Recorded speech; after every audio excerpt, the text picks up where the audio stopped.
Qu'est-ce que l'histoire de la philosophie sinon l'histoire des tentatives humaines pour saisir la vérité? Cette quête est intrinsèquement paradoxale. Comment pouvons-nous chercher la vérité sans la définir au préalable?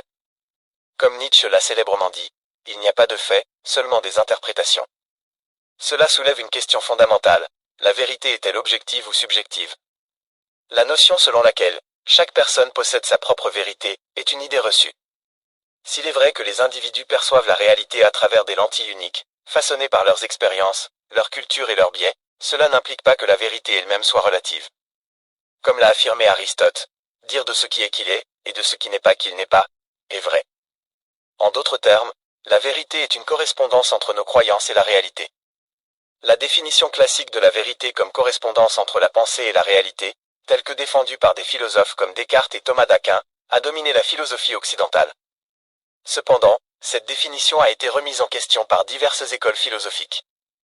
Par exemple, les pragmatistes comme William James ont soutenu que la vérité n'est pas simplement une question de correspondance, mais aussi d'utilité.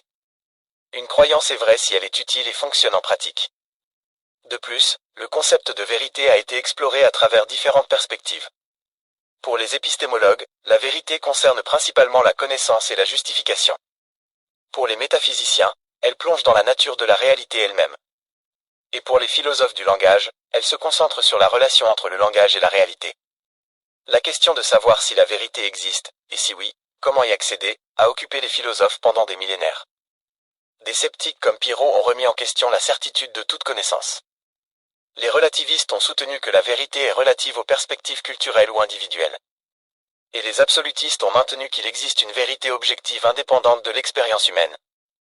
En résumé, bien que le concept de vérité soit complexe et ait été interprété de diverses manières à travers l'histoire, il est essentiel de distinguer entre vérité et croyance. La vérité n'est pas simplement une question d'opinion ou de conviction personnelle. Elle est ancrée dans la réalité et soumise à l'enquête rationnelle.